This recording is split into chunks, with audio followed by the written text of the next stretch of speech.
अब भागलपुर 0 माइल स्थित रेशम भवन में प्रधानमंत्री रोजगार सृजन कार्यक्रम और मुख्यमंत्री उद्यमी योजना के तहत उद्योग विभाग से संबंधित योजनाओं की स्वीकृति और वितरण शिविर का आयोजन किया गया। जिलाधिकारी सुब्रत कुमार सेन की अध्यक्षता में आयोजित कार्यक्रम के दौरान उद्योग विभाग के जीएम संजय कुमार वर्मा सहित सभी बैंक के प्रबंधक मौजूद थे। सबसे पहले जिलाधिकारी ने रेशम केंद्र के नए उद्यमियों के द्वारा लगाए गए उनके उत्पादन के स्टॉल को देखा और उनके उत्पादन की जानकारी लेते हुए सभी नए उद्यमियों को प्रोत्साहित किया। उसके बाद कार्यक्रम का उद्घाटन जिलाधिकारी के द्वारा उद्योग विभाग के जीएम और सभी बैंक के अधिकारियों ने संयुक्त रूप से दीप प्रज्वलित कर किया। जीएम संजय कुमार वर्मा ने डीएम सुब्रत कुमार सेन को अंग वस्त्र, पौधा और मोमेटो देकर सम्मानित किया। इस दौरान जिलाधिकारी ने सभी बैंक अधिकारियों से स्वरोजगार को बढ़ावा दिए जाने को लेकर नए उद्यमियों को सरकार के द्वारा दिए जाने वाले सहायता को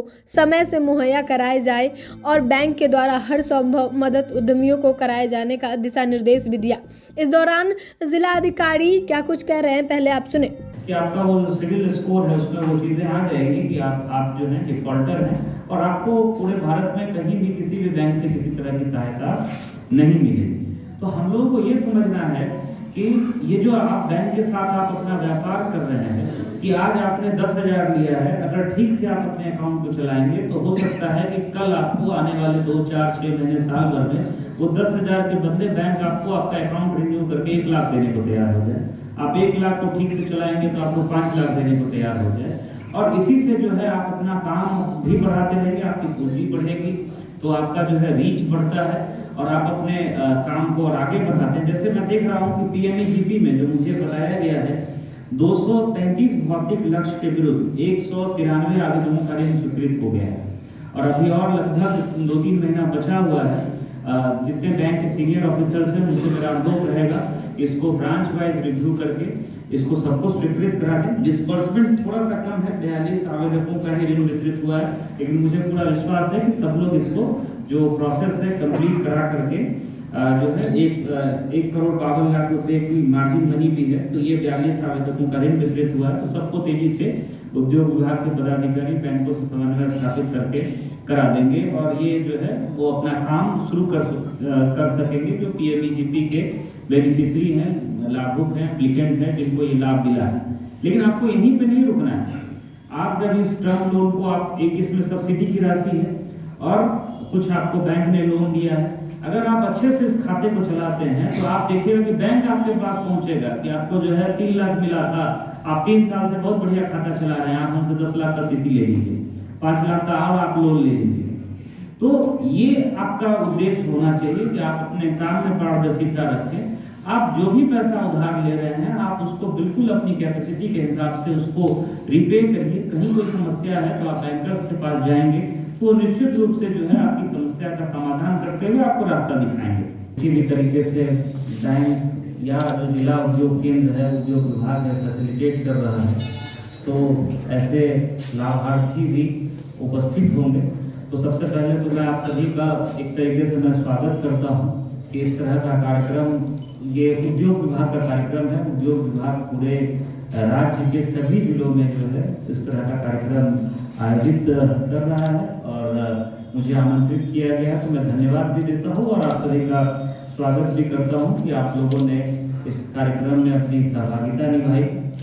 देखिए मेरे से पहले जो बैंक के जितने भी सीनियर ऑफिसर्स थे, जो 3 वक्ताओं ने अपनी बात रखी है, तो ये आपको समझना होगा कि बैंक क्या करता है। कोई पैसा डिपॉजिट करता है तो उसी पैसे को बेहतर उसका मैनेजमेंट करके जिसको जरूरत है उसको उधार देता है, उससे एक सर्टेन परसेंटेज जो है वो उससे जो है ब्याज के रूप में पैसा लिया जाता है। तो ये ऐसा है नहीं कि कहीं से कोई पैसा रखा हुआ है उसको निकाल करके जो है कहीं पर मतलब उसको अचानक से पहुंचे। बिल्कुल एक साइकिल है, जिस साइकिल में कहीं भी अगर कोई असुविधा आती है तो फिर पूरा एक चेन जो है वो ब्रेक होता है। तो हम लोगों को ये चीज समझना होगा कि अगर हम किसी भी तरह का ऋण ले रहे हैं तो हमारा ये दायित्व है कि उस ऋण को हम लोग सही समय पर उसका हम लोग भुगतान भी कर दें। अगर कभी हो सकता है कि जरूरी नहीं है कि अचानक से कोई ऐसी समस्या आ जाए, कोई ऐसी विपदा आ जाए जो कि बिल्कुल जेन्युइन है, जिसमें आपको जिसके कारण आपको समस्या आ रही है, तो आप बैंक से जब कंसल्ट करेंगे तो बैंक आपको रास्ता भी बताएगा। तो मैं इसी बात से शुरुआत करूंगा कि ये नहीं समझना चाहिए कि बैंक से ये पैसा हमको मिल गया तो ये एक तरीके से हमको जो है इसको अब लौटाने की जरूरत नहीं है और आगे इसके बारे में हमको सोचने की जरूरत नहीं है। तो ये चीज़ हम लोगों को दिमाग से निकालनी होगी।